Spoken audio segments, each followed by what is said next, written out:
Morning to all of you. I think you are ready for one more class on grammar today. Look at the board here. I have written here verbs and follow me step by step.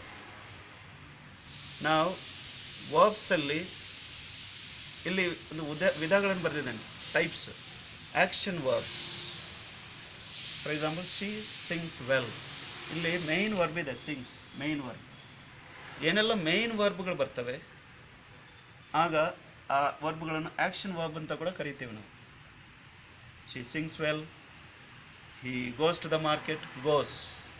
Okay, ಈಗ ಇಲ್ಲಿ ನೋಡಿ, this side she is, she was, they were, ಇದೆಲ್ಲ ಬರ್ತದೆ. ಅದು ಕೆಲವೊಮ್ಮೆ ನಿಮಗೆ ಹೇಳಿದ್ದಾರೆ, ಅದು ಹೆಲ್ಪಿಂಗ್ ವರ್ಬ್, ಆಕ್ಸಿಲಿಯರಿ ವರ್ಬ್ ಅಂತ ಕೂಡ ಹೇಳಿದ್ದಾರೆ. ಹೌದು, true. Is, was, were, the helping verbs. But then ಈ ಸೆಂಟೆನ್ಸಲ್ಲಿ ನೋಡಿ, ಶಿ ಈಸ್ ಅ ಗರ್ಲ್. ಇಲ್ಲಿ ಹೆಲ್ಪಿಂಗ್ ವರ್ಬ್ ಅಂತ ಹೇಳಿದರೆ ಇಲ್ಲಿ ಮೇನ್ ವರ್ಬ್ ಯಾವುದು? ಅದಿಲ್ಲ, ಅಲ್ಲಿ ಮೇನ್ ವರ್ಬ್ ಇಲ್ಲ. ಇಲ್ಲಿ ಮೇನ್ ವರ್ಬ್ ಇದೆ, ಸಿಂಗ್ಸ್. ಇಲ್ಲಿ ಮೇನ್ ವರ್ಬ್ ಇಲ್ಲ, ಇದು ಹೆಲ್ಪಿಂಗ್ ವರ್ಬ್ ಅಥವಾ ಆಕ್ಸಿಲಿಯರಿ ಬಂದಿದೆ. Therefore, when there is no main verb but only one auxiliary is there, then it's called as linking verb. This verb is called as linking verb. Adu type gottirli. Now come to this auxiliary verbs. Adannu helping verbs anta kuda karitare. Auxiliary helping verbs andre onde. ಆಮೇಲೆ ಇಲ್ಲಿ modals ಅಂತ ಇದೆ. Modals also the part of auxiliary verbs. Now what are the auxiliary verbs? All these including modals: be, am, are, is, was, were, being, do, does, did, have, has, had, been. ಇಲ್ಲಿ ಕೆಲವೊಮ್ಮೆ B forms ಅಂತ ಕೇಳ್ತಾರೆ. B forms ಅಂದಾಗ ಇದು mainly ಇದು ಬ್ರ್ಯಾಕೆಟಲ್ಲಿ ಹಾಕಿದ್ದು ನಾವು, am, are, is, was, were, be, ಇದು be forms. Then do, does, did, have, has, had, been. So these are auxiliary main verbs, these are auxiliary verbs. Okay, ಈಗ ಅದರಲ್ಲಿ modals ಅಂತ ಕೂಡ ಬರ್ತದೆ. ಅದು may, might, will, would, can, could, shall, should, must, ought to. Then semi auxiliary ಅಂತ ಕರೀತೇವೆ, need, dare, use to. therefore ಇದು ಇಷ್ಟು modals are part of auxiliary, modals are part of helping verbs. Now concentrate on modals only. Modals ಯಾವಾಗ ನಾವು modals ಅನ್ನು ಬಳಸ್ತೇವೆ? when do we use modals?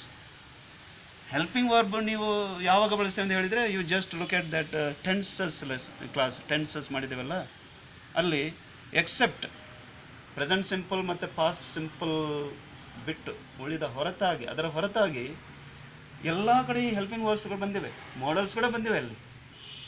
Look at that chart.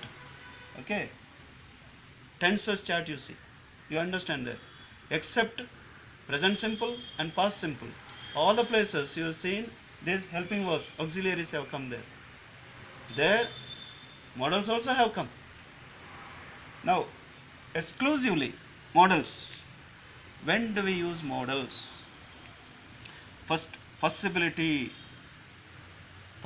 ಇದ್ದಾಗ, necessity ಇದ್ದಾಗ, ಅಗತ್ಯ, capability, ಶಕ್ತಿ ಸಾಮರ್ಥ್ಯ, ಅದನ್ನು ವ್ಯಕ್ತಪಡಿಸಲಿಕ್ಕೆ, ವಿಲ್ಲಿಂಗ್ನೆಸ್, ನನಗೆ ಹೋಗಲಿಕ್ಕೆ ಮನಸ್ಸಿದೆ, ಮಾಡಲಿಕ್ಕೆ ಮನಸ್ಸಿದೆ, then we use under 4 possibilities or necessities, capabilities, willingness, under 4 circumstances. In other words we use modals. For example possibility, it may ಅಥವಾ ಇಟ್ ಮೈಟ್ ರೈನ್ ಟುಡೇ ಅಂತ ಹೇಳ್ತೀವಿ, ಸೊ ಅದು possibility. Second, necessity, you must go to the market, you should go to the market. ನೋಡಿ, ಅದು necessity, ಮಾಡಲೇಬೇಕು. Capability ಅಂದರೆ ಶಕ್ತಿ ಸಾಮರ್ಥ್ಯ, I can lift this bench, ನನಗೆ ಸಾಮರ್ಥ್ಯ ಇದೆ. I can sing, I can. Past ಟೆನ್ಸಲ್ಲಿ ಕೂಡ ಹೇಳ್ಬೋದು, ಹಿ ಕುಡ್ ಸಿಂಗ್, ಹಿ ಕುಡ್, ಕ್ಯಾನ್, ಕುಡ್. ಆಮೇಲೆ ವಿಲ್ಲಿಂಗ್ನೆಸ್, ನನಗೆ ಮನಸ್ಸಿದೆ, I will help you, I will go, willingness ತೋರಿಸೋದು. Then you see here especially modals. See main ವರ್ಬ್ಗಳು ತಗೊಂಡಾಗ ಸಿಂಪಲ್ ಪ್ರೆಸೆಂಟ್ನಲ್ಲಿ ಅಲ್ಲಿ ಎಸ್ ಸೇರ್ತದೆ ಮೇನ್ ವರ್ಬ್ಗೆ. Come, comes, go, goes, but modals will not take s form. Also main ವರ್ಬ್ಗಳಲ್ಲಿ carry, carried, jump, jumped, ED, ED end ಬರ್ತದೆ past tense ಮಾಡುವಾಗ. But ಇಲ್ಲಿ ಮಾಡಲ್ಸಲ್ಲಿ ಎಡ್ ಫಾರ್ಮ್ ಬರಲ್ಲ, ಇ ಡಿ ಫಾರ್ಮ್ ಬರಲ್ಲ. ಆಮೇಲೆ ಇಂಗ್, ಬೀಯಿಂಗ್, ಸಿಂಗಿಂಗ್ ಅದೆಲ್ಲ ಬರ್ಬೋದು. ಆದರೆ ಮಾಡಲ್ಸಲ್ಲಿ ಯಾವುದೇ ಒಂದು ಇಂಗ್ ಫಾರ್ಮ್ ತಗೊಳ್ಳಲ್ಲ. So this is the knowledge about the modals in particular and auxiliary in general.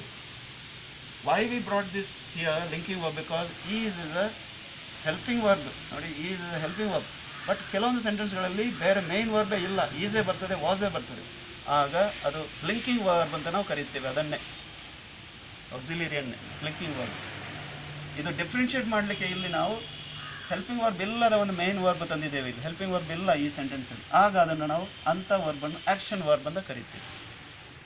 I think to differentiate all these I have dealt in general in this class about the verbs. Thank you very much for listening to me.